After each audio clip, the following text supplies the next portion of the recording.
You're listening to Beyond Wellness Radio, bringing you the cutting edge in health, biohacking, and sports performance. Stay up to date and listen anywhere and anytime on your computer, tablet, or smartphone by subscribing on iTunes. Catch your host, Dr. Justin Marchegiani, as he answers your burning health questions as well as interviews from world-renowned guest experts. For more Beyond Wellness Radio, go to beyondwellnessradio.com.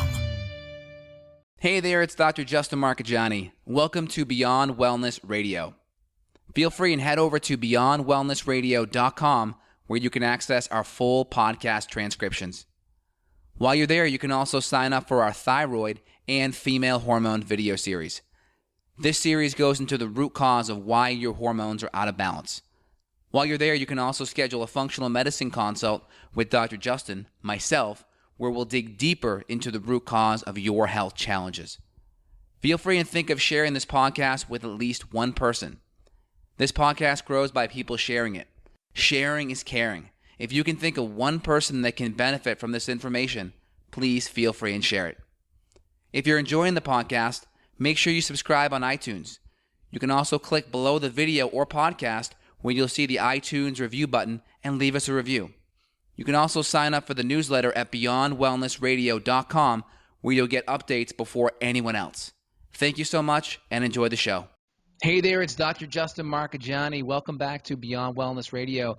Again, we have Dave Korsunsky. Dave Korsunsky was on the show back this last summer. Again, Dave's created this awesome technology called Heads Up Health, which is basically this way of charting and being able to keep track of all of your functional medicine or even your conventional medicine lab data.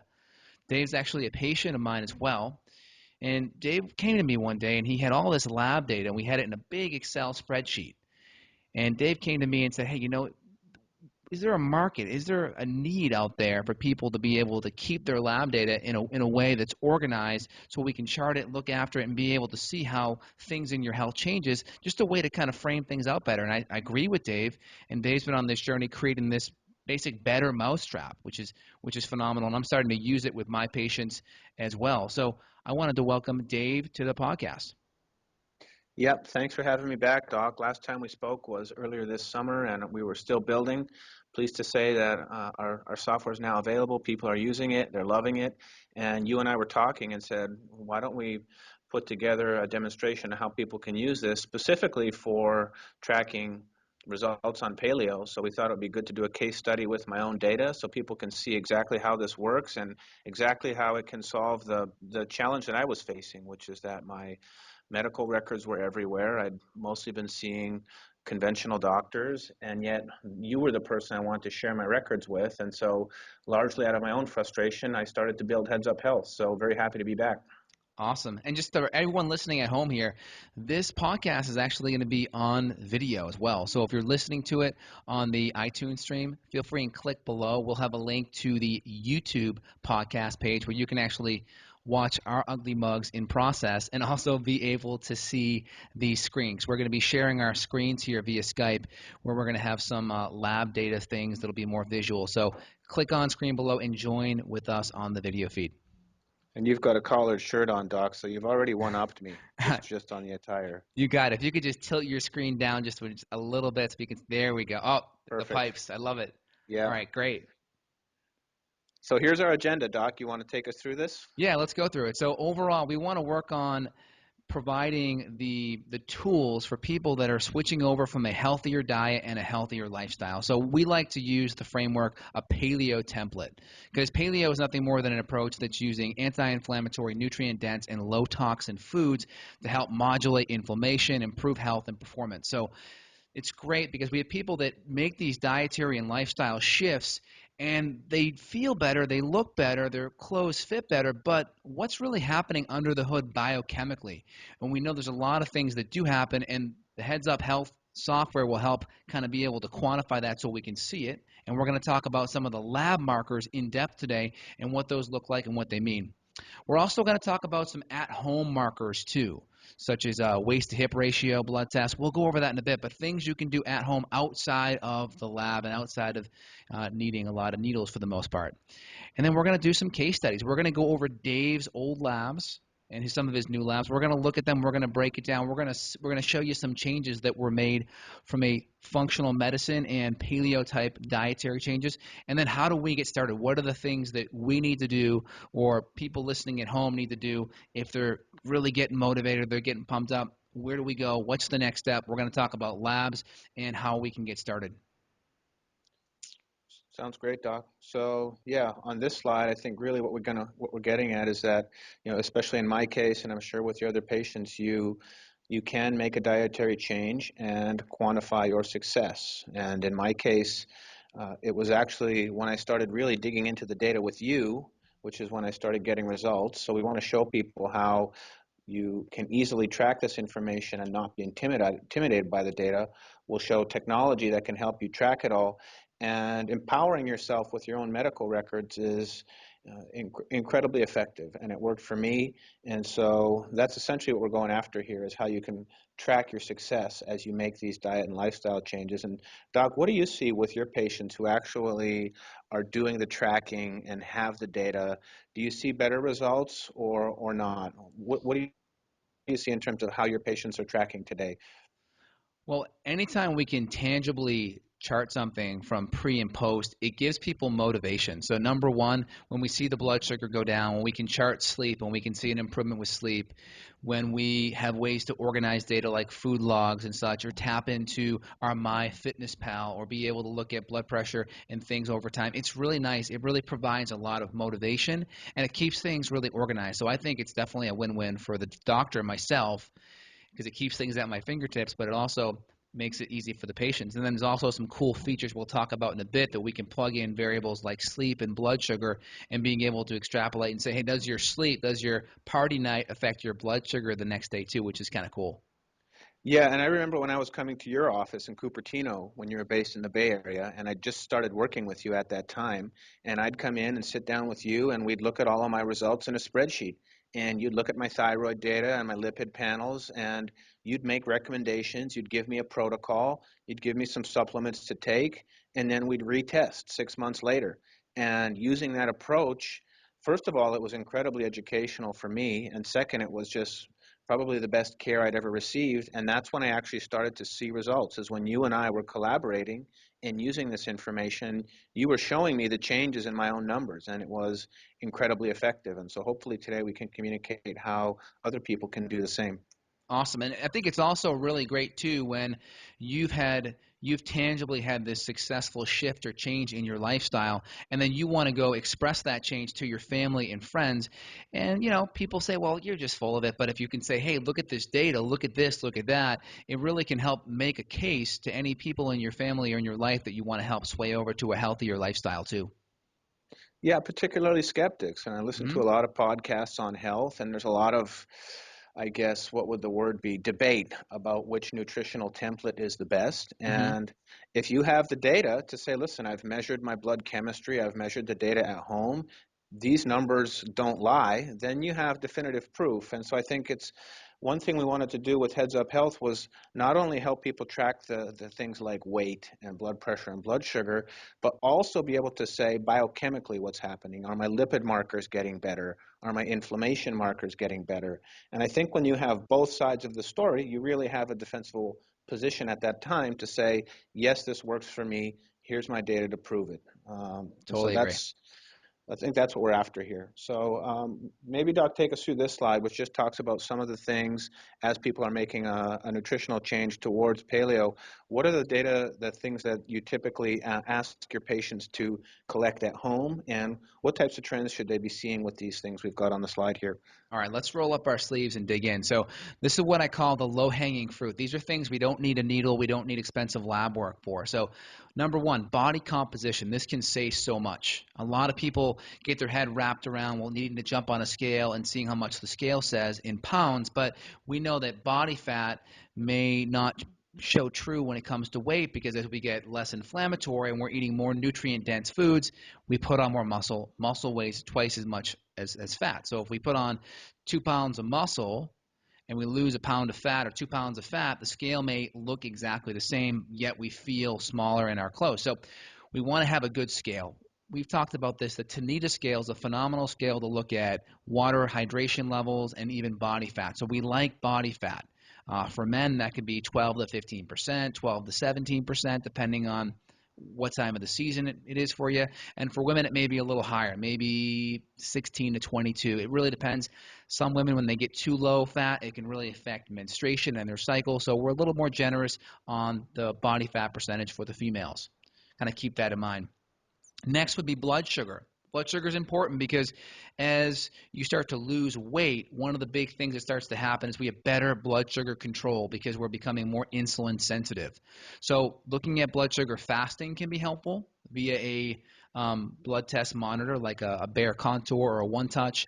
We can also use these One Touch monitors for a functional glucose tolerance test, which is testing your meal and how your blood sugar responds to the food you eat, whether it's having your breakfast, looking at fasting before you eat, and looking at a 1, 2, 3 hour test after the meal so we can see how our body responds to glucose. Ideally, below 140 within 1 hour, 120 within 2 hours, and below 100 within 3. Ideally, if you're extra ambitious, try to shoot for below 120 within that first hour. And that's helpful because the better we are with insulin, the more sensitive we are. That reduces all kinds of inflammatory risks and even cancer too. And just to jump in on that Yeah. from the patient's perspective, Doc, I don't have any blood sugar issues or diabetes or prediabetes or anything, and yet still learning how to track my blood sugar was probably one of the most insightful pieces of information I could ever learn to collect at home. And so I think even if you don't have a metabolic issue, you're really just interested in optimizing your weight, your energy levels, your body composition. Learning how to track your blood sugar is essential, in my opinion. I'm actually going to do an at-home blood sugar test right now on the air. And I keep my blood sugar monitor on my desk right now for these exact times, if you will. Beautiful. So it's nice. Keep it around. You can chart your meals, see how you're doing, see how you respond to various things, it's great. I'm at 92 right now, which is great. Go me. I get a couple of paleo points there. Yep. So just nice little cheap thing you can use to help chart how you're doing with food and insulin resistance. Next, macronutrients. So the nice thing about a paleo template is that it's really macronutrient agnostic. It doesn't really matter. You can be high carb, you can be low carb, you can be high fat, you can be low fat. So typically the standard American diet is kind of like a 60% carbs, 15% protein, 25% fat. May have to add those up for me, but I think that's 100. That's the standard American diet percentage. Now, a lot of times we can just take that standard American diet percentage and just shift it over to paleo. Well, instead of getting your carbs from grains, we can do some more sweet potato and some low sugar fruit and some veggies. And we can get our fats from better quality sources and get proteins from grass-fed meat and eggs and such. So we can automatically just take the standard American diet macro percentage and just switch over to paleo. And that's going to make a huge difference off the bat. Now, from there, we could maybe go and do a Jimmy Moore type of keto where we're down to 10% carbs, 60 to 70% fat, 10 to 15% protein. Or we can go somewhere in the middle like a zone, a 40, 30, 30, 40% carbs, 30 protein, 30 fat. So we can switch and dial up the protein and fats and carbs just like a dial on your car radio to adjust it according to what we need. Now, go ahead. Yep. Yeah, just to jump in on that, Doc, I think that's one of the hardest things from the patient's point of view is really just, okay, knowing what I've been eating throughout the day and understanding, okay, what is the breakdown between protein, fat, and carbs, and reading all the labels and figuring out how much is in this or that. And so one of the things we do with Heads Up Health is we integrate with MyFitnessPal. And if you're trying to make these changes and you're trying to say, okay, well, I know I want to make this change to a paleo template, they're telling me to get 60% of my calories from fat. What does that even mean?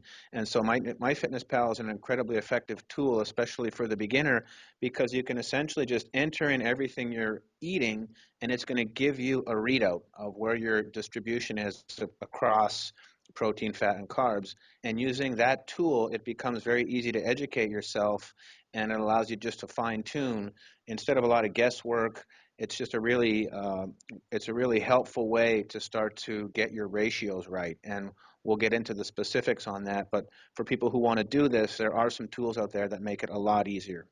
That's great. And you can get the MyFitnessPal app on your smartphone And I It's have a lot free. of my Yep. yeah, totally free. And I have my patients share it with me. I'm Just in Health on MyFitnessPal, and it's a great way to kind of chart things in. And once you kind of have your 3 or 4 meals in, you can kind of adjust it, and then you can kind of tweak things up. Oh, I get my fat there. Or if I cut this out, I get my carbs there. So it's a great way to visually see where you're at. Yeah, it takes a bit of work, but once you do it for a week or two, you've pretty much got it figured out and you can stop being so diligent about it. So it's just a really good way to learn how to rebalance your macronutrients as you're making this nutritional change. Love it. Cool. Next step is sleep. Sleep is so important. It really is a nutrient. If we could bottle up what our body makes physiologically and neurochemically from sleep, I mean, it'd be $1 trillion drug. So sleep's important because certain times throughout the sleep, the 10 p.m., the 2 a.m. time, is really where we tap into a lot of our growth hormone. And if we're not asleep during that time, we miss that output. So sleep's important from that perspective. Also, if we don't get enough of it, they've done studies on college students. They deprive their sleep down to 4 hours a night, and after 2 weeks, they were pre-diabetic. So we know sleep has a major influence on blood sugar, and we know blood sugar has a major influence on insulin, and we know insulin and cortisol are on this kind of seesaw, if you will, and insulin also will influence body fat. So you can see some of the at-home markers already factor that in, right? We got blood sugar already down, body comp, and then sleep. So really important.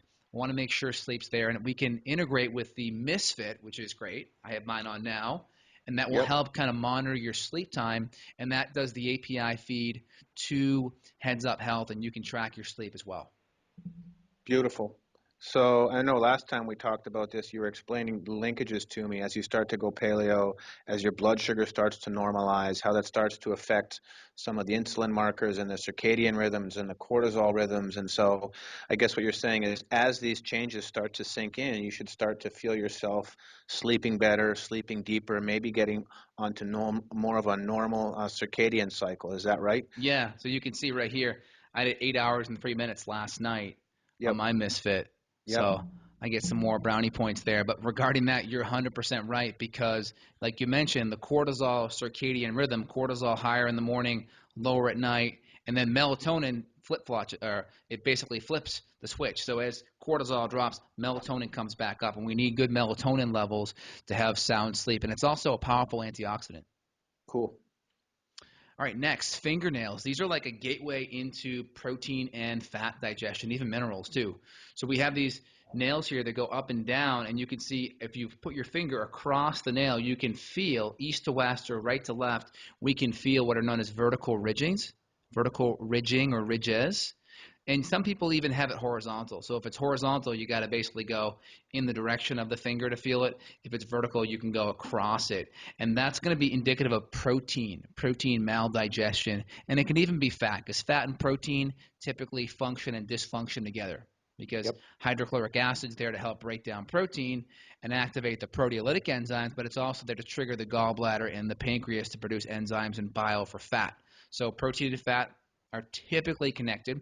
Also, white spots on the nails will be indicative of zinc, which is an important mineral for sex hormones and making hydrochloric acid. So if you have a digestive issue, it tends to compound itself and make itself worse and worse. So fingernails can be a really good perspective. Also, pitting in the nail can be important. Maldigestion issues, flakiness, brittleness, peeling of the nails, and just nails growing slow as well. And a fungal nail, that yellow discoloration, especially on the toes, that can be a marker of a chronic, deeper infection. Great.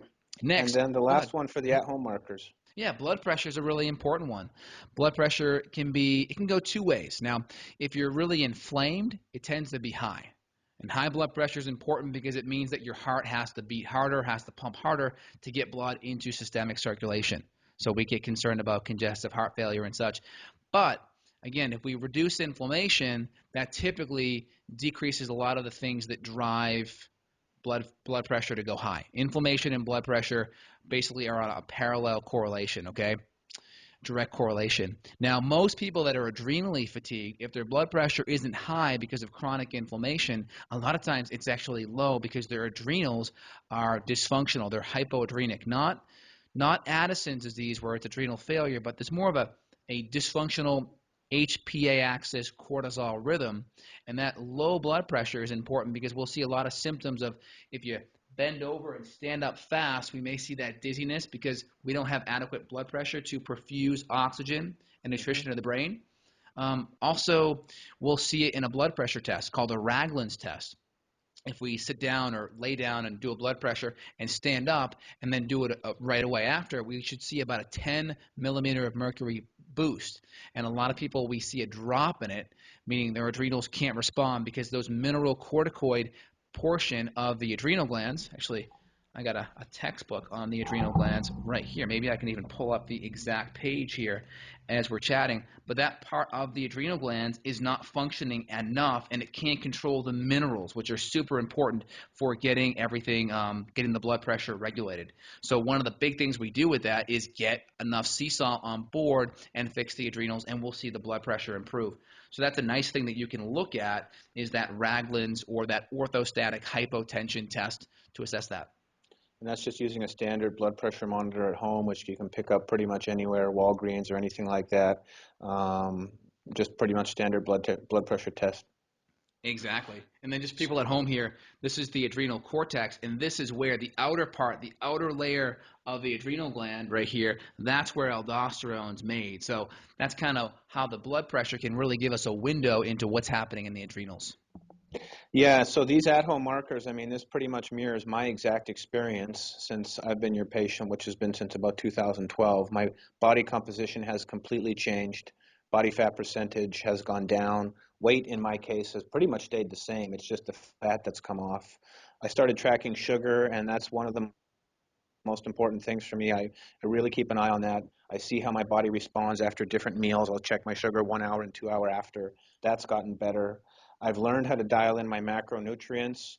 Before, I used to think that I was supposed to eat low fat, and it wasn't until I started increasing my fat consumption to 50, 60%, but that took a long time. It's just, you have to relearn how to eat, in essence, and so that's something I've been working on. My sleep's gotten better. I did have ridges in the fingernails, white spots. Those are gone for me personally. And my blood pressure has always been pretty good. It's been high at times of heavy stress, but it's interesting how all of these things are connected through the same systems. Essentially, I guess the nutrition underlies all of it, and then everything else, in essence, starts to fall in line. So this mirrors my experience as well, and I guess these are some of the things that people can start tracking at home on their own. In fact, many of your listeners are probably doing it already to start to measure some of their own progress. Yeah, just to kind of hit a vein there, you mentioned your blood pressure being on the higher side. And if I remember, you had some lower magnesium levels too on some of your Yep. blood work. So we can touch that again in a few minutes. And that helped actually when I Mm-hmm. went on the magnesium supplement. Yeah. Okay, so next we've talked about things people can track at home, really easy stuff: a cheap glucometer, a cheap scale, a cheap blood pressure monitor. What about the clinical markers? That's the other side of the equation. And so equally important, and you and I talked about this, and I said, hey, doc, if someone was wanting to go paleo, what would you want to look at in their blood chemistry? And this is the list we came up with. So take us through it. Yeah, awesome. So lipid panel is very important. That can give us a window into various cholesterols, whether it's our total cholesterol, HDL, LDL, VLDL, and triglycerides. So some good things to glean from that is just the fact that total cholesterol doesn't matter that much. The ratios are much more important, and we'll go over that in a bit. That's helpful. If lipids are abnormally high, it can mean too much carbohydrate or potentially inflammation or low thyroid. Next would be blood sugar. We already kind of alluded to blood sugar being over 100 in the morning. Could be a sign of maybe insulin resistance. Some people, there's something known as dawn phenomenon, which is more stress hormone induced.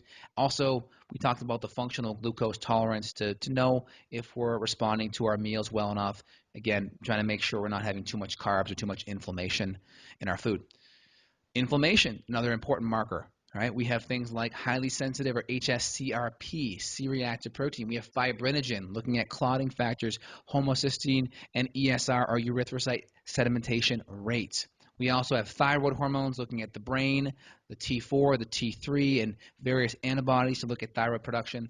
We have some liver and kidney markers to look at protein and look at kidney stress. We have our general CBC to help us glean whether there's any anemias at all, or iron or B12 anemia, B vitamin anemia, even infections.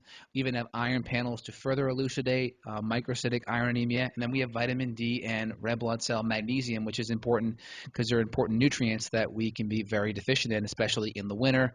And magnesium is just deficient in a lot of people who are stressed.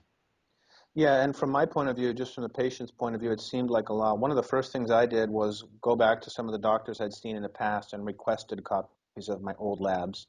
And so those were things that I put into my Heads Up Health profile, and we'll show people how to do that. So if you've already got markers, you can request them and get copies of them. And then we'll also show later on, Justin's put together a spreadsheet that has all of these markers broken down and the functional ranges, just to make it easier for people to see how their results stack up to where you should be on a functional template. So we've got some resources that will make this a little bit more digestible for people, just so they can get started tracking the lab markers. And then, Doc, I know you also put together a panel for people so they can just order it themselves. So there's a few resources we've got at the end for people who want to gather the lab data. So with that, Doc, I thought we could jump into a case study here. Actually, did you want to go through the spreadsheet first? Yeah, let's go through that just briefly here. Okay. Everyone's probably dying to see it because we're going to offer that as a copy for people at home as well. Yeah, so Justin and I said, hey, how could we give people a spreadsheet to see how their own labs stack up? If you've already got labs and you want to plug them in here and see how you're doing. So this spreadsheet is available, and we'll provide the link to it after the show. But what are we looking at here? So off the bat, I'm going to go here briefly. Anyone that needs more further elucidation on the thyroid, check out Justin Health. I got a really good thyroid series that goes more into depth in some of these markers. But we have thyroid off the bat, and we have our functional versus standard ranges. And just a brief overview, functional ranges are more looking at optimal health, where the standard lab range is what 95% of the population fits into. And we know that 95% of the population isn't optimal and healthy. So we kind of have a higher standard in our functional medicine ranges. So off the bat, we have our thyroid markers. We have looking at our brain, looking at how our brain talks to our thyroid, how our thyroid produces T4, which is our inactive hormone, and how our thyroid activates hormone into T3. We're looking at how our body absorbs and uptakes T3. We're also looking at how stress in our adrenal function affects reverse T3. I think on your test, Dave, we saw this one high, and we'll talk about that more in depth. And even our thyroid antibodies, especially autoimmunity being so rampant, most doctors don't look at it and don't diagnose it, but it's really important because it means your immune system is attacking your thyroid, and doing things like getting rid of infections and getting rid of gluten is essential to healing that, or help reduce the inflammation there. That's our thyroid. Next are our lipids. You can see we have cholesterol here, which can be an important marker. It's really overrated in conventional medicine because it's typically a marker used to sell and prescribe more statins, and we know statins can cause issues like diabetes and even other potential Alzheimer's and such. So we got to be careful using that. Cholesterol doesn't matter too much. If I punch in, let's say, cholesterol here of 240, which was the acceptable rate back in 2006, then they moved it to 200. So it's always moving. It was 330 back in the 1970s, so it's a moving bullseye. And let's say our triglycerides here are 70, and let's say our HDL is 60, hypothetically, and our LDL maybe is let's say it's 140. Off the bat, you can see our ratios for our triglyceride to HDL are actually perfect, which is a really good marker for glucose and carbohydrate. We look at our trigs divided by HDL. That gives us a really good carbohydrate sweet spot. How much carbs are we doing? Again, cholesterol by itself doesn't have a lot of value, but we look at the ratio, total cholesterol to HDL. Well, that's a decent ratio of 4. So we may have a 240, which is considered high, but our ratio looks pretty good. So, yeah, and we'll look at that. That's exactly what happened in my case. When we'll look at my specific data in a minute, but that's exactly what happened. Total cholesterol went up to what might be considered quote-unquote high, but all of the ratios actually stayed the same or got better. So we'll take a specific look at my results, but what you just described is exactly what happened to me when I went on the paleo template. Exactly. And a lot of people, let's say it went even higher into the mid 300s. where you're in that hypercholesterolemia range, well, you may want to get a VAP or a NMR Yep. profile done to look at particle size, just to make sure you have the good A particle size versus the B bad particle size. But the next thing we want to look at is the inflammatory markers, homocysteine, ESR, HSCRP, C-reactive protein, fibrinogen, because if you don't have a lot of elevation in inflammation, if your inflammation is under control, well, that's a good sign because cholesterol can go up with inflammation. So cholesterol may not be that important, but if it's going up because of inflammation, then the cholesterol may not be the cause. And also, cholesterol can possibly go up with thyroid being lower. So if we look at our T3 over here, free and total, that can be helpful to elucidate what's happening with the thyroid and if that's driving up our lipids. Any questions on Yep. that, Dave? No, I saw my inflammation markers go down as well, and we can take a look at that, but that mirrors my experience too. Great. Also, B vitamins. A lot of people that are switching over to a paleo template may have been vegan, may have just been on a really standard American diet with poor nutrients, and we may see issues in red blood cells. Okay, red blood cells start to go low when they start to drop here when there's certain nutrient deficiencies like B vitamins and or iron. And these markers down here, these are basically how big the red blood cells are and how big the hemoglobin is. These markers tend to go up when we have B vitamin issues. And these markers over here tend to go down. The hemoglobin, hematocrit, and RBCs all go down when there's anemias. And then when we see iron problems, these actually start to drop. The ferritin starts to drop. The iron saturation starts to drop. And these markers, the TIBC and the UIBC, actually go up. They're inverse. Right? They go up as iron goes down. So a good CBC panel can give us good information on B vitamins and iron and anemia. And if you're vegetarian and vegan coming from a paleo diet, that can be really important. Yeah, I know for my specific data, it turns out that I had a MTHFR problem, a methylation problem, and so it wasn't until you got me on a specific combination of vitamin B supplements Yes. that my lab started to move in the right direction. And so we'll take a look at that in a second, but mine was mostly showing up in elevated homocysteine, and it wasn't until we got the supplements dialed in that my numbers came down. And we've got the hard numbers coming up here in a second, but B vitamins was a big one for me. Absolutely. Now, if we look here on the infection component, that can be really important too because a lot of people come over from a paleo template and they may have infections. We can see neutrophils being above 60%. That could mean an H. pylori infection. Lymphocytes being below 20 or so. That can be a chronic viral infection. Eosinophils being above 3 in the 4+ range could be a parasitic infection. So it's important to kind of look at all these and draw inference whether or not there's an infection. We may do deeper tests, but it can be a really good general screening for anyone coming in the gate. And then we have some of these markers down here below. We're not going to go too much into these outside of just some of the liver, protein, and that'd be it.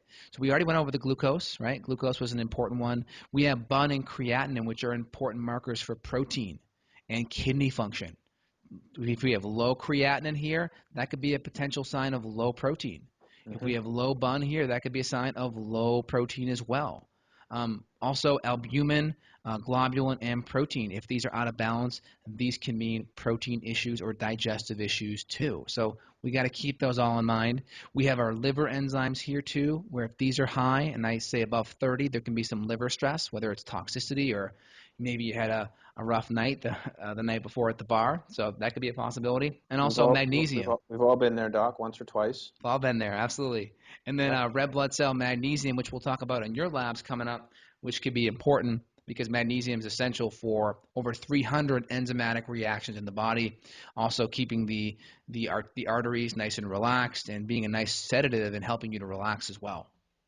Any Cool. questions there? No, this looks great. This spreadsheet is available. We've got the link coming up at the end of the show. So why don't we dig into a specific case study? I know you've said you've had a lot of people come to you and say, hey, Doc, we'd love to see a real patient's data as part of a case study of someone who's made this change. And so I track everything in Heads Up Health. It's software that I built to help me manage my own health, and we wanted to make this available to anybody. And I thought it would be interesting and fun to look at my own real data, and you can just take us through it. The data I'm collecting at home, which we talked about, and my lab markers as I've gone paleo, and you can just take us through some of the work you did with me and what kind of outcomes we were able to achieve. Let's do it. So just quickly, this is my dashboard in Heads Up. So all the things Justin talked about that you can be tracking at home to measure your paleo progress are set up here. Hey, So Dave, if you could I've share your got, screen, that'd be great.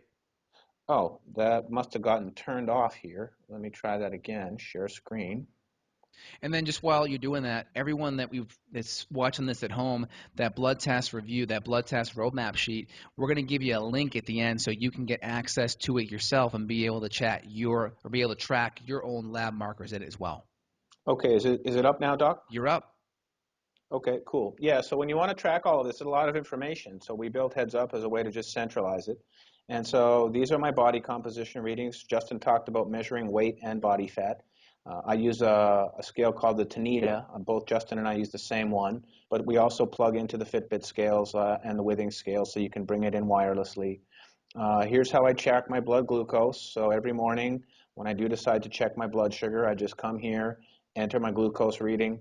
I'll make some notes about what I may have eaten the night before or exercise I've done so that I have context.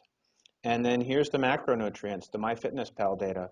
And this is just showing me, as depending on what I eat, how much of my calories is coming from protein, fat, and carbs. And I've gotten pretty good at this, so I don't need to use this anymore, but it's really effective when you're just starting out.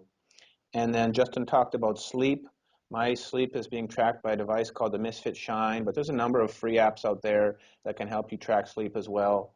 And then my blood pressure is here. I'm also tracking ketones and other things of that nature. But it's just a really easy way to enter all the data that you're collecting at home. And then there's tools to share it with people who you want to share it with. So my profile is shared with Dr. Justin so that he has access to this data and we just can review it together. Hey, Dave, would you mind going back to the sleep section for a sec? Yeah, sure. So these are my sleep numbers. You got me beat, Doc. I think you said you had 8 last night. I'm Yeah. at 7.8. So, again, you're one-upping me. I'm just Yeah. trying to hang with you. But this is my sleep data over the last 7 days. Would you mind clicking on it too to make it big? This one? Yeah. Sure. Let me see if I can just expand things a little bit. How's that? Great. How did you go into it where you could look at the data by itself? Can you do that? Just the sleep data? Yeah, just the sleep. Oh, yeah. So in that case, all you would do is click on this graph right here, and that will take you to a place where you can just start to look at trends. And can So you this is, compare another trend? I know this is one of the cool features. You can add the glucose in there and overlap it. Can you show that?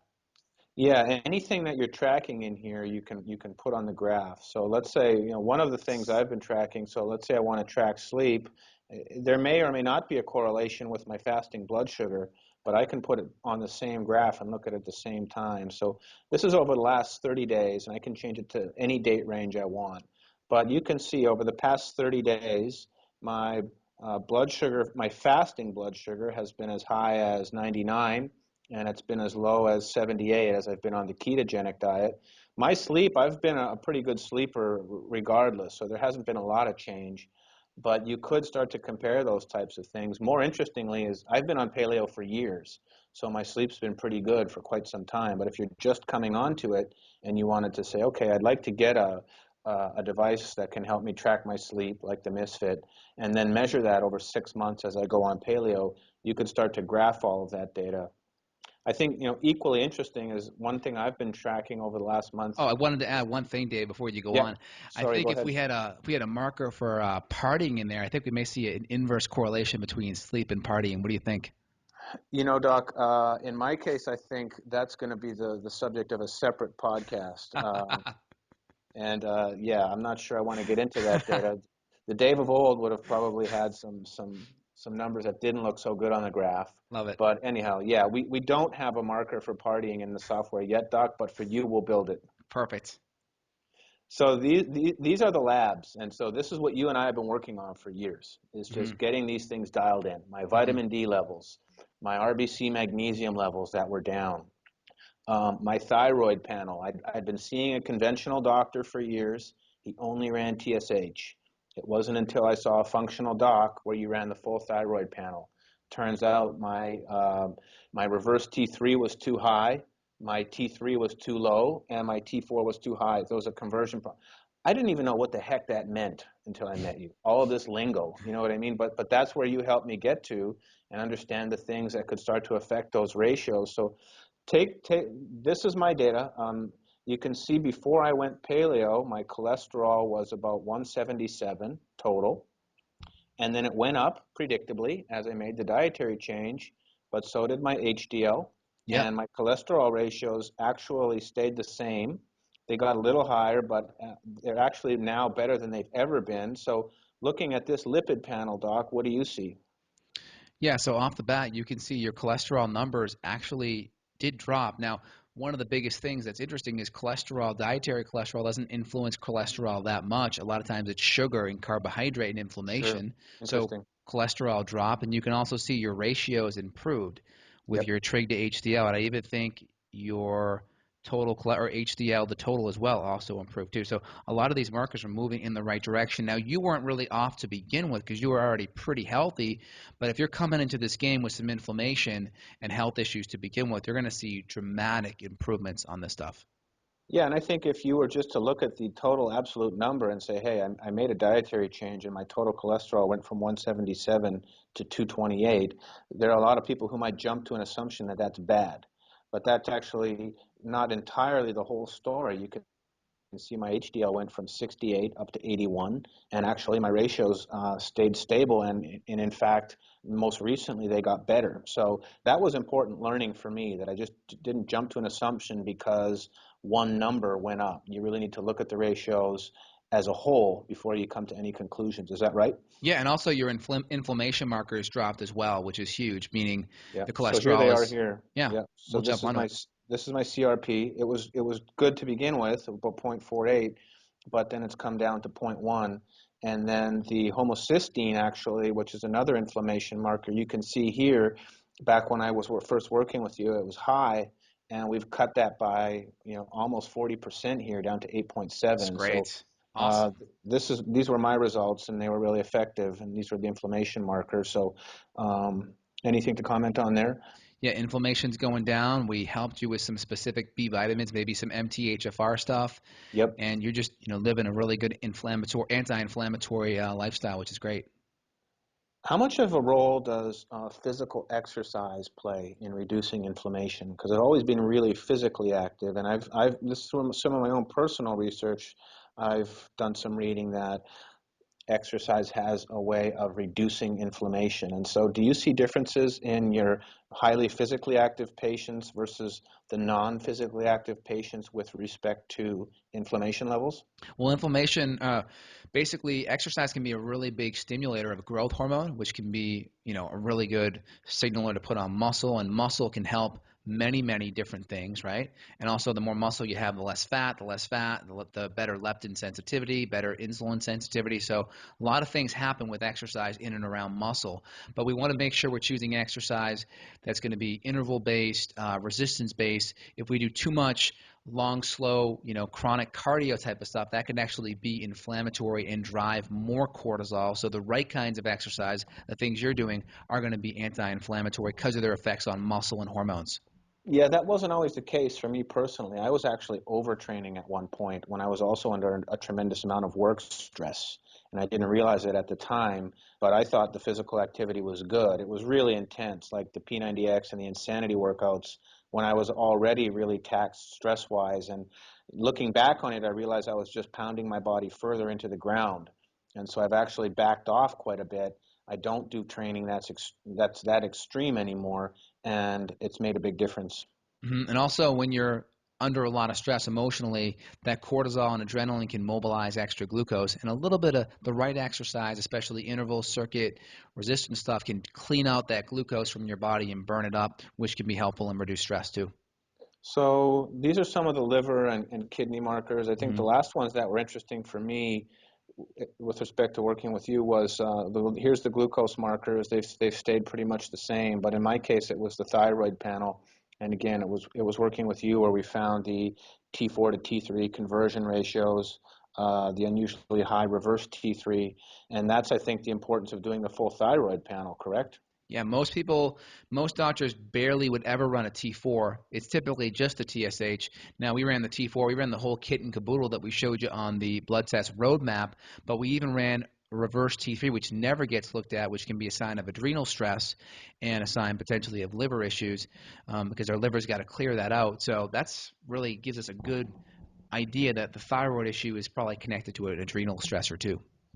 Yeah, I'll just call one other thing out is, when I was seeing my conventional doctor, the TSH number was the only one they looked at. It was normal. And then when I started working with you, you ran the full thyroid panel. You started to see some things that were indicative of stress within the thyroid panel. Then you ran the adrenal panel, which no one has done before, the saliva cortisol test. Yeah. Mm-hmm. And that's where you started to figure out, wow, the adrenals are really in bad shape. It's something I'd never even thought about before. And then you got into the digestive health. And so that's how you've been slowly putting all of the pieces together. And quite honestly, it's stuff that had never even been looked at before. And so I think that's just a testament to functional medicine based on my own experience. That's great feedback, and it's important that we have a systems-based approach. We're not just looking at symptoms and how your body's functioning symptomatically. We're looking at the body's systems and how they're functioning, and we're looking at the stressors and how your body's physical, chemical, and emotional stressors are, because stressors cause body systems to dysfunction, and the wake of that dysfunction is symptoms. So conventional medicine's in the symptomatic relief program, which can be helpful, especially in trauma. We're in the stressor and body system focused to get to the root cause of those issues. Cool. So that's all we had. Heads Up is available for anyone who wants to use it. We integrate with all of the major medical facilities, all the consumer health data. So everything Justin and I have talked about here, you can collect it yourself. And if you're like me, you've moved around a lot, you've seen different doctors, your records are everywhere, and you want to just have one single source of truth that you maintain, this is a tool that you can use to manage it all. And again, I share my profile with Dr. Justin, and so hopefully this is helpful for people, but it's worked for me, and that's why Justin and I want to get together and put this program together for you. So Doc, what else should we cover off on? Oh, there's a couple other things here. There's let me just jump back to the slides here, because for the people who wanted to get started, the easiest way to do it is one, can you still see my screen, Doc? I got it, yeah. Yeah, so you can make it a little bigger. Can you Apple F5 it? Yeah, so you can register at Heads Up Health if you want to use the software. There's a link here where Justin's created a spreadsheet with the functional medicine ranges for all of these lab tests. So if you've got lab tests already and you want to see how they stack up functionally, the spreadsheet is here. I've put together a list of all the devices that I use to track, the glucometer, the scale. Justin and I both use the same one, the sleep tracker, etc. So if you want some recommendations, they're here. And Doc, you put together a complete lab panel at this link, and it's $299. But what exactly is included in that, and how could people take advantage of it? Yeah, this is a great lab. It's going to involve all the labs that we talked about today and then some. So we're going to have our typical CBC, CMP, right, a complete blood count, and our comprehensive metabolic profile. We're going to have a full thyroid lab panel, every single thyroid lab on there, all the inflammatory markers, fibrinogen, homocysteine, CRP, ESR. It's going to have a full urine analysis as well. And it'll even look at vitamin D. So this test, typically, if someone goes to pay cash, it's about $1,200. Some patients, they have me bill their insurance, and the insurance charges them $2,500. We got it here for $299. So it's the comprehensive panel that I run on myself twice a year, and it's pretty much everything you need to get started out the gates here. Yeah, I have health insurance, so in my case, I can get these tests covered. But if you don't, or if you don't want to deal with your insurance, or you want to use Justin's tests, and then just the codes are in there to apply for reimbursement. Sometimes it's easier just to pay out of pocket than it is to fight with insurance. So those resources are available. And then if you have questions for myself or Justin about any of this stuff, how do we get started tracking all of this stuff, or questions on anything we've talked about, our contact details are here. So what else, Doc? Anything we missed here? Not too much. If people order that lab work, I think we'll send them a receipt with some super bill codes on there so they can always submit it. I mean, I have United Health, I have good insurance, and I still do the cash-based labs because it's cheaper for me than going through my insurance. Cool. Yeah. Okay. Well, that sounds great. Hopefully, we threw a lot of information at people, but hopefully it's helpful. So there's the video and the slides, and you can contact myself and Justin. So with that, Doc, I'll leave you to close us off here. Great. So if you guys have just missed everything up to now, what's the action item? What's the take home? Really simple. Make the transition to a healthy paleo template. Figure out your macronutrients. Pick 2 or 3 markers that you can check out, whether it's the Tanita scale, whether it's your functional glucose tolerance, whether it's just looking at your fingernails, right? That's a good start. Next is take some of your old data. Look at it, compare it to the reference range that we have here for the blood test roadmap. Compare that. See where you're at. If you want to get a little bit spicy there, we can dig deeper and get some new lab work and see what's going on. See where your thyroid's at. See where your inflammation's at. And then from there, you can chart it and monitor it and see how you do over time. And the goal is to keep you performing, looking, and feeling better. And this is a great way to objectify it, quantify it, and then be able to share it with your friends and help them get better and healthier too. Yeah. So Dave, I appreciate you being on the podcast. We'll put it up soon. And again, there's a video for this, so make sure you're watching it so you can see it and get the transcripts as well over at justinhealth.com/podcast or beyondwellnessradio.com. Thanks, Dave, for being an awesome guest. Thanks, Doc. Take care. Bye. Got a question for Dr. J? Go to beyondwellnessradio.com and click the questions button. Then tune in to hear the answer. Also, if you like the show, click below to review us on iTunes. For more Beyond Wellness Radio, go to beyondwellnessradio.com.